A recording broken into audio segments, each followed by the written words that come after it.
My name is Shilpa Patawale from ACS Girls Junior College, Pachpauli, Nagpur. We have already started the chapter Inheritance and Variation और हम इसमें sex linked gene के बारे में पढ़ चुके हैं, प्रीवियस क्लास में हम पढ़ चुके हैं। आज हम पढ़ने वाले हैं colour blindness. Colour blindness is sex link disease या फिर सेक्स लिंक इनहेरिटेंस भी हम यहाँ पर बोल सकते हैं। तो हम इसके बारे में डिटेल पढ़ेंगे, उसके प्रोसेस के बारे में पढ़ेंगे, किस तरह से इसका इनहेरिटेंस होता है जनरेशन टू जनरेशन, इन सारी चीज़ों के बारे में आज हम यहाँ पर पढ़ेंगे। Let's start the colour blindness. Colour blindness is X-linked recessive disorder where person is unable to distinguish between red and green color as both appear as gray। मतलब जिस पर्सन को भी कलर ब्लाइंडनेस होगा वो पर्सन रेड और green colour को distinguish नहीं कर पाता है। दोनों कलर उसको ग्रे जैसे ही दिखेंगे, ग्रे कलर के जैसे दिखेंगे। तो पर्टिकुलर उस पर्सन को हम कलर ब्लाइंडनेस है ऐसा यहाँ पर बोल सकते हैं। It is caused due to recessive X-linked gene that is X and small c।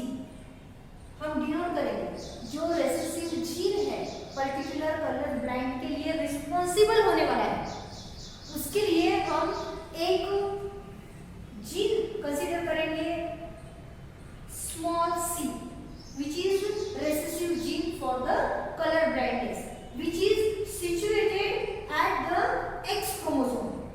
ये स्मॉल c जो है वो वन ऑफ X क्रोमोसोम पे जाके उसने अपनी जगह बना ली है। which prevent the formation of color sensitive cell the cone in the retina of eye। अब क्या होगा, ये एक X क्रोमोसोम है जिस पर रेसेसिव जीन आ गया है कलर ब्लाइंडनेस का, उसकी वजह से अब रेटिना जो है उसकी जो आई की रेटिना है उस पर कलर सेंसिटिव सेल्स या फिर कोन्स तैयार नहीं होंगे। शॉर्ट में अगर हम बताने की कोशिश करें तो हम ये बोल सकते हैं कि हमारी रेटिना जो है वो कलर को डिस्टिंग्विश करती है कि पर्टिकुलर कलर जो है वो वाइट है, रेड है, ग्रीन है, क्या है। बट यहाँ पर उसकी कैपेसिटी जो है उसको खत्म कर रहा है ये जीन X स्मॉल c। ये जीन जो है इसकी वजह से पर्टिकुलर रेटिना के सेल्स जो है जो कलर को डिस्टिंग्विश कर सकते हैं ये डेवलप नहीं हो पा रहे हैं।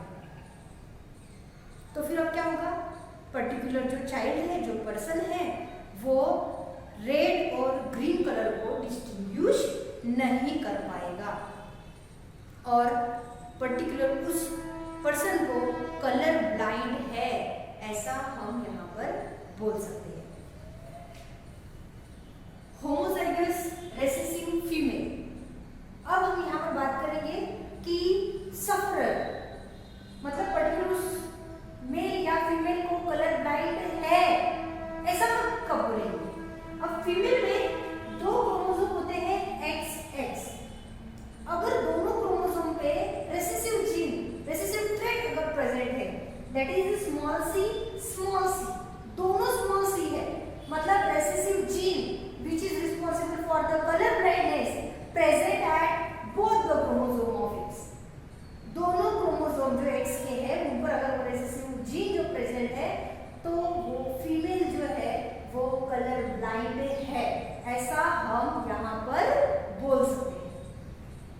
Next hemizygous recessive male. अब मेल में एक ही क्रोमोसोम होता है X। अगर वो क्रोमोसोम पे रेसेसिव ट्रेट, रेसेसिव जीन अगर कलर ब्लाइंड के पाए जाते हैं तो वो पर्सन डायरेक्ट कलर ब्लाइंड बन जाएगा। क्यों? क्योंकि दूसरा जो क्रोमोसोम उसके साथ पेयर में है वो Y क्रोमोसोम है। Y क्रोमोसोम से कलर ब्लाइंड का कोई लेना देना नहीं है, यहाँ पर कोई रिलेशन भी नहीं है। अगर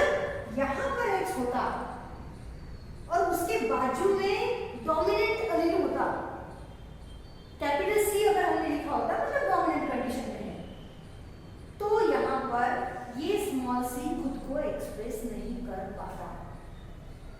but in case of male X and Y chromosome are present. Male में X और Y क्रोमोसोम ही प्रेजेंट होते हैं और एक क्रोमोसोम X होने की वजह से उसके ऊपर अगर रेसेसिव जीन पाया जाता है तो पर्टिकुलर मेल जो है वो डायरेक्ट यहाँ पर सफर हो जाता है पर्टिकुलर उस डिसऑर्डर से या फिर पर्टिकुलर उस इनहेरिटेंस।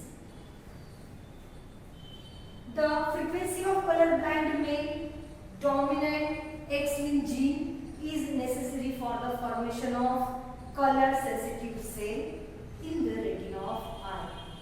अगर मेल की बात करेंगे तो मेल में X डोमिनेंट होना बहुत जरूरी है। अगर पर्टिकुलर इंसान को कलर डिस्टिंग्विश करने आनी चाहिए, बराबर दिखना चाहिए, रेड और ग्रीन कलर आइडेंटिफाई होने चाहिए, अगर ऐसी हमको डोमिनेंट कंडीशन चाहिए तो उसके लिए X क्रोमोसोम पे रिसेसिव जीन नहीं आना चाहिए, वो डोमिनेंट होना चाहिए। अगर X क्रोमोसोम पे रेसेसिव जीन पाया गया तो इसका मतलब पर्टिकुलर मेल चाइल्ड या फिर पर्सन जो है वो कलर ब्लाइंड से सफर है, यहाँ पर फिक्स हो जाएगा। जीनोटाइप जो है मेल फीमेल के किस प्रकार से रहेंगे, कैरियर किस प्रकार से रहेंगे, नॉर्मल किस प्रकार से रहेंगे, वो हम इस चार्ट में देखेंगे। मेल एंड फीमेल अगर नॉर्मल की बात करेंगे तो यहाँ पर कलर ब्लाइंड जो है सेक्स लिंक इनहेरिटेंस है, Y पर नहीं पाया जाएगा, इसलिए हमने Y के बाजू में कुछ भी नहीं लिखा हुआ है। X के बाजू में कैपिटल C लिखा हुआ है, दैट इज डोमिनेंट जीन। और ये जो कंडीशन है ये नॉर्मल कंडीशन है, मतलब पर्टिकुलर उस इंसान को कलर ब्लाइंड नहीं है। नेक्स्ट फीमेल में दो क्रोमोसोम होते हैं X और दोनों के दोनों बाजू में, दोनों क्रोमोसोम के बाजू में कैपिटल C लिखा हुआ है। इसका मतलब ये हुआ कि दोनों क्रोमोसोम जो है वो डोमिनेंट कंडीशन में, मतलब फीमेल यहाँ पर नॉर्मल कंडीशन में। कलर ब्लाइंड यहाँ पर मेल में एक X क्रोमोसोम होने की वजह से यहाँ पर एक वही क्रोमोसोम रेसेसिव जीन से अफेक्टेड हो गया है, तो वो मेल चाइल्ड जो है वो यहाँ पर कलर ब्लाइंड हो गया है। इन केस ऑफ फीमेल, अब फीमेल की बात करेंगे तो यहाँ पर दोनों क्रोमोसोम जो है वो रेसेसिव से अफेक्टेड होने चाहिए, रेसेसिव जीन उन पर पाया जाना चाहिए, तभी हम बोल सकते हैं कि वो फीमेल जो है वो कलर ब्लाइंड है। नेक्स्ट, मेल में कलर कैरियर का तो कोई मतलब चांस ही नहीं है, ऐसा हम यहाँ पर बोल सकते हैं, क्योंकि कैरियर हम कब बोलेंगे कि दोनों क्रोमोसोम सेम हो, एक उसमें से डोमिनेंट क्रोमोसोम हो और एक रेसेसिव हो, तो ऐसी कंडीशन सिर्फ फीमेल में पाई जाती है। दोनों क्रोमोसोम सेम है, एक जीन डोमिनेंट है और एक जीन रेसेसिव कैरेक्टर से अफेक्टेड है, तो यहाँ पर क्या हो गया कि वो फीमेल कलर ब्लाइंड से सफरर नहीं है, वहां पर वो सिर्फ कैरियर है, मतलब उसको सब अच्छे से दिखाई दे रहा है, उसको कोई प्रॉब्लम नहीं है, रेड कलर दिखता है, ग्रीन कलर दिखता है, सब उसको बिल्कुल नॉर्मल फीमेल के जैसे बिहेव करेगी। क्यों? क्योंकि उसके पास जो सेकेंड क्रोमोसोम है, सेकेंड X क्रोमोसोम है, वो डोमिनेंट कंडीशन में है, उसने ये रेसेसिव के ऊपर मतलब हावी हो गया है, हम ऐसा बोल सकते हैं, उसको एक्सप्रेस नहीं होने देगा उस फीमेल चाइल्ड में। तो इस प्रकार से कलर ब्लाइंड का एक्सप्लेनेशन है। In short, colour blind person red and green colour को डिस्टिंग्विश नहीं कर पाता, दोनों कलर उसको as a grey colour appear होंगे।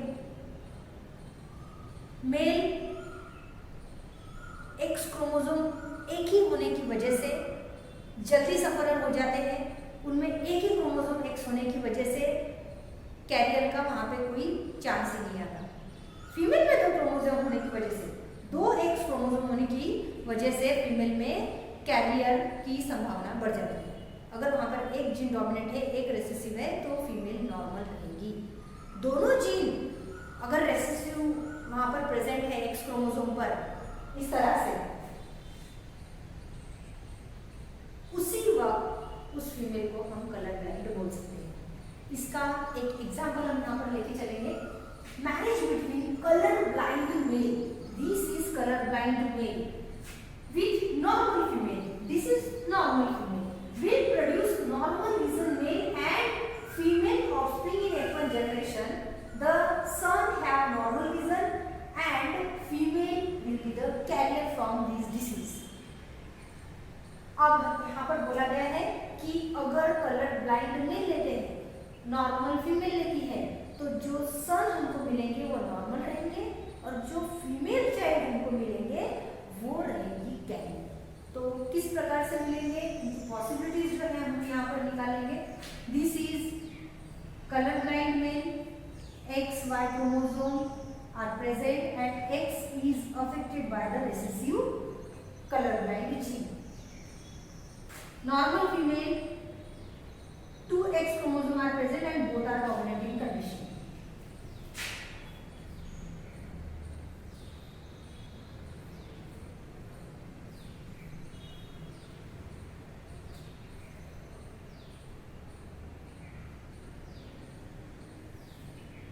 We get separated from each other.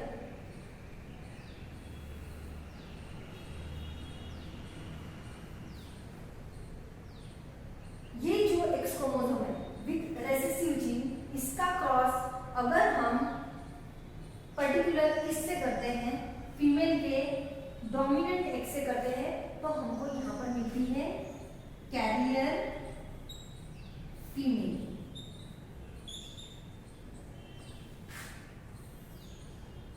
Mail का x chromosome with recessive gene, इसका अगर हम सेकेंड और फीमेल एक्स क्रोमोसोम के साथ क्रॉस करते हैं तो हमको यहाँ पर मिलेगा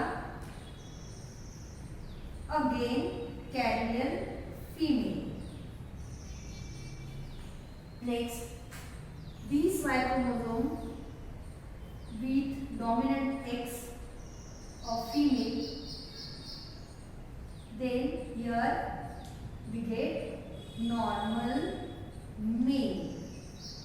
Again this Y cross with the dominant X chromosome of female, we get again normal male. That is 50% carrier female and 50% normal male. यहां पर हम बोल सकते हैं कि डिसीज जो है कलर ब्लाइंड मेल था, रेसेसिव जीन किसके पास था, मेल के पास था, बट उसकी जो प्रोजेनिया है, उसको जो बच्चे हुए उनमें मेल में किसी भी प्रकार का रेसेसिव जीन पास नहीं हुआ है। किसकी तरफ गया है, फीमेल की तरफ। बट फीमेल्स आते हैं लेकिन फीमेल जो है वो कैरियर है, बिल्कुल नॉर्मल कंडीशन में विद रेसेसिव जीन। क्योंकि हमने ये पढ़ा है अभी कि अगर 2 एक्स क्रोमोसोम में एक एक्स बी क्रोमोसोम डोमिनेंट होता है तो वो फीमेल नॉर्मल होगी, because this dominant gene suppress the recessive gene, इसको सप्रेस कर देता है, इसको एक्सप्रेस नहीं होने देगा। इस वजह से यहाँ पर फीमेल्स जो है वो कैरियर है और यहाँ पर मेल जो है वो नॉर्मल है। नेक्स्ट, अगर हम इस कैरियर फीमेल का क्रॉस नॉर्मल मेल के साथ कर दें तो क्या पॉसिबिलिटीज रहेंगी, हमको आने वाली जो जनरेशन है वो हमको कैसे मिलेगी, हम वो भी देखेंगे। Marriage between carrier female, this is carrier female with capital X C, X small C, with normal male, that is with dominant X and Y. जैसे कि हम पढ़ रहे हैं colour blind X link gene है, सेक्स लिंक जीन है, उसकी वजह से हम वाई के बाजू में कुछ भी नहीं लिखेंगे। तो हमको क्या मिलेगा यहाँ पर, पॉसिबल 4 चिल्ड्रन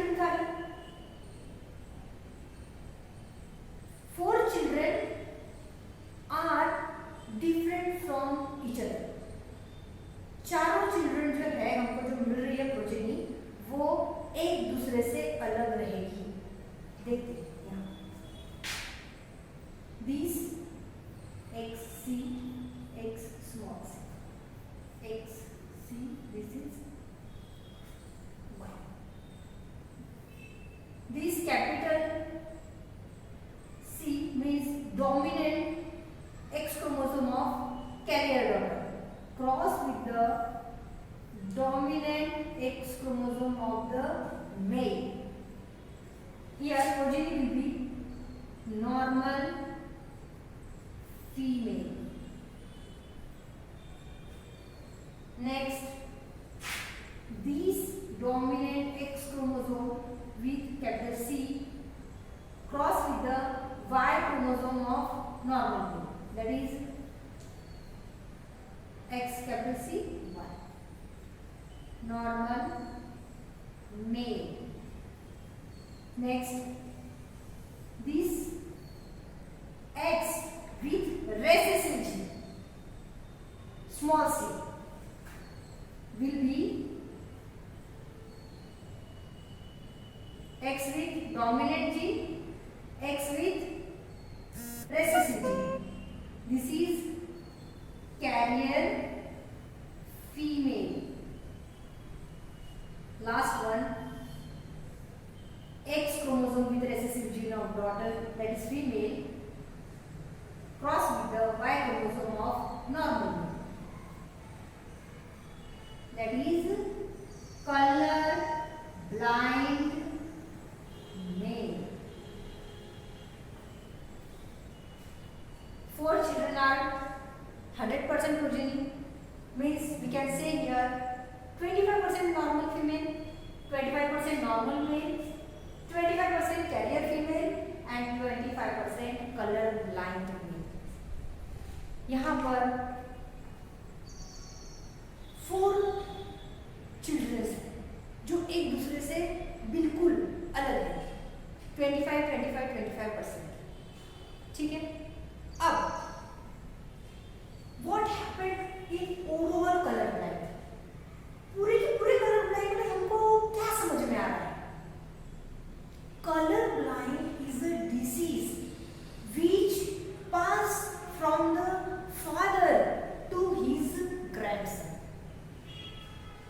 मतलब अगर फादर को होगी तो उसके डॉटर को नहीं होगी या फिर उसके सन को नहीं होगी, बट उसके ग्रैंडसन को जरूर होगी। हम ग्रैंडसन बोल रहे हैं, डॉटर नहीं बोल रहे हैं। रिमेंबर दैट, फादर से डॉटर एंड डॉटर से ग्रैंडसन, ये डिसीज ऐसे पास हो रही है, that is known as criss cross inheritance. Let's here, this is colour blind male. Recessive gene जो है वो हमको अपीयर हुआ है कैरियर फीमेल में। अब ये कैरियर फीमेल का क्रॉस हमने नॉर्मल मेल के साथ किया है। यहाँ पर नॉर्मल मेल के साथ करने के बाद हमको पता चल रहा है कि 2 चाइल्ड के नॉर्मल है, बट अदर 2 चाइल्ड, दूसरे 2 बच्चे हैं, एक में कैरियर फीमेल है तो उसका उसमें कोई डरने वाली बात नहीं, because she is normal. But colour blind mail जो है वो पूरी तरह से यहाँ पर अफेक्टेड है।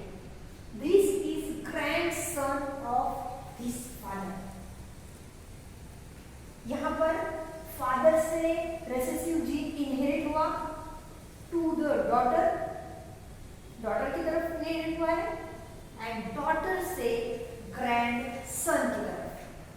मतलब ये जो लड़की थी, इस लड़की को कलर ब्लाइंड मेल चाइल्ड हुआ। This process is also known as criss-cross inheritance, and this is about color blindness. अब हम यहाँ पर पढ़ने वाले हैं haemophilia. This is another example of the sex linked inheritance. ये सेक्स लिंक्ड इनहेरिटेंस का सेकेंड एग्जाम्पल है, जिसको हम यहाँ पर बाय चार्ट पढ़ेंगे। Haemophilia is X linked recessive disorder in which blood fails to clotting. Blood जो है वो क्लॉटिंग नहीं कर पाता या फिर ब्लड कोएगुलेट नहीं हो पाता, ऐसा हम यहाँ पर बोल सकते हैं। Gene for normal clotting are dominant, मतलब अगर नॉर्मल क्लॉटिंग शो करता है कोई पर्सन, तो इसका मतलब उसके बॉडी में जो जीन्स है पर्टिकुलर नॉर्मल क्लॉटिंग के लिए, तो वो पर्सन जो है वो नॉर्मल कंडीशन में है, उनकी जीन्स जो है वो नॉर्मल है, ऐसा हम यहाँ पर बोल सकते हैं। और the recessive gene for the haemophilia. अब ऐसा किसी कंडीशन में होता है कि दो एक्स क्रोमोसोम है, दोनों एक्स क्रोमोसोम में से एक क्रोमोसोम जो है वो रेसेसिव जीन से अफेक्टेड है और एक क्रोमोसोम है जो कि डोमिनेंट है। ऐसे कंडीशन में जो डोमिनेंट जीन है वो रेसेसिव के ऊपर डोमिनेंट हो जाता है, उसको एक्सप्रेस नहीं होने देता है, उसको सप्रेस करके रखता है। ऐसी कंडीशन में पर्टिकुलर वो पर्सन हीमोफीलिया डिसीज से अफेक्टेड नहीं होता, वो पूरी तरह से नॉर्मल कंडीशन में रहता है। पर्सन हैविंग रेसेसिव जीन, अगर किसी पर्सन के क्रोमोसोम्स है वो अगर रेसेसिव जीन से अफेक्टेड है, for haemophilia is deficient in clotting factors 8 और 9 इन ब्लड। अगर पर्टिकुलर पर्सन के क्रोमोसोम पे रेसेसिव ट्रेट्स अगर पाए जाते हैं, अगर पर्सन जो है वो हीमोफिलिक है, इसका मतलब वो पर्सन ब्लड क्लॉटिंग फैक्टर्स 8 और 9 प्रोड्यूस नहीं कर सकता। अगर किसी भी कारणवश पर्टिकुलर उस पर्सन को इंजरीज हुई तो वहाँ पर कंटिन्यूस ब्लीडिंग जैसे प्रॉब्लम्स हो सकते हैं। Even minor injuries can cause continuous bleeding. That's why hemophilia is also known as bleeder disease. एक मार्क के लिए पूछा जाता है, which disease is also known as bleeder disease? That is hemophilia. Then recessive gene for hemophilia is located on the non-homologous part of the X chromosome. जो भी recessive gene होंगे haemophilia के वो एक्स क्रोमोसोम के non homologous part में रहेंगे। इसका मतलब क्या हुआ कि ये जीन वाई क्रोमोसोम में पाए नहीं जाएंगे। अब मेल की बात करते हैं। इन केस ऑफ मेल सिर्फ एक क्रोमोसोम एक्स है, अगर ये सिंगल एक्स क्रोमोसोम सफर हो जाता है या फिर रेसेसिव जीन जो है वो पाया जाता है पर्टिकुलर उस एक्स क्रोमोसोम पे, तो वो मेल यहाँ पर कंप्लीटली हीमोफिलिक हो जाएगा। There is no chances of carrier, वहां पर कैरियर का कोई चांस ही नहीं है। Next, in case of female में 2x क्रोमोसोम होने की वजह से यहाँ पर क्या होगा, अगर एक क्रोमोसोम रेसेसिव जीन से अफेक्टेड हो जाता है तो भी दूसरा जो क्रोमोसोम है उस पर डोमिनेंट एलील प्रेजेंट है जो रेसेसिव जीन को एक्सप्रेस नहीं होने देता, उसको सप्रेस करके रखता है। तो ऐसे केस में हम उसको कैरियर बोल सकते हैं। इसका एक चार्ट हमने यहाँ पर बनाया है जिसका एक्सप्लेनेशन हम देखेंगे। Male in normal condition with X chromosome with dominant character, Y chromosome के सामने हमने कुछ नहीं लिखा है because this disease is sex linked disease. तो इसके एलील्स जो है, इसके जीन्स जो है सिर्फ एक्स क्रोमोसोम में पाए जाएंगे। फीमेल के लिए हम यहाँ पर एक्स कैपिटल एच लिखेंगे, this is normal condition. Haemophilic के लिए एक्स क्रोमोसोम पे मेल में स्मॉल एच लिखेंगे और फीमेल में एक्स क्रोमोसोम के लिए स्मॉल एच दोनों एक्स क्रोमोसोम पे लिखेंगे। कैरियर के लिए एक एक्स क्रोमोसोम पर हम यहाँ पर कैपिटल एच लिखेंगे because it is dominant allele, dominant gene. And other chromosome, दूसरा जो एक्स क्रोमोसोम है उस पर रेसेसिव जीन प्रेजेंट है। इसका मतलब ये कंडीशन जो है इसको हम कैरियर बोल सकते हैं because this dominant gene completely suppress the other recessive traits. इसका एक एग्जांपल लेंगे हम, marriage between haemophilic male and normal female. यहाँ पर हीमोफिलिक मेल है, इसके गमीट्स जो है हम कुछ इस प्रकार से लिखेंगे, X with small h and this is Y, X with capital H, normal female. This X chromosome with small h cross with the X with dominant allele for the hemophilia, मतलब dominant allele है जो haemophilia के लिए responsible नहीं है। यहाँ पर particular female child जो है यहाँ पर कैरियर हो जाएगी, career female. Next X with small h and X with capital H. This is also carrier female. This Y with X with capital H and this is Y, normal male.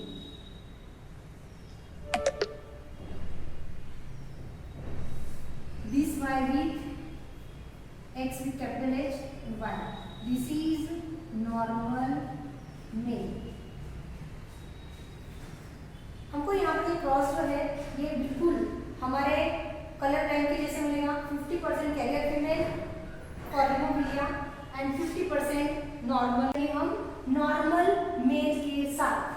तो यहाँ पर हमारे genotype जो है कुछ इस प्रकार से बनेंगे। गमेट्स जो है हमको कुछ इस प्रकार से मिलेंगे और क्रॉस जो है इसका वो हमको कुछ इस प्रकार से मिलेगा। X with capital H, X with capital H with normal female, X with capital H and Y,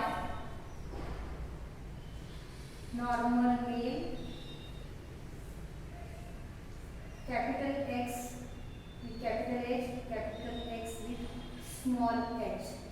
This is carrier female and this is X with small h and this is Y. That is hemophilic. Hemophilic male. यहाँ पर भी ratio हमको कुछ colour brand के जैसे ही मिले हैं। 4 children में से 4 चिल्ड्रन में से हमको एक जो है नॉर्मल फीमेल यहाँ पर मिली है, एक जो है नॉर्मल मेल हमको यहाँ पर मिला है, एक कैरियर फीमेल मिली है और एक जो चाइल्ड है वो कम्प्लीटली हीमोफिलिक मेल मिला है।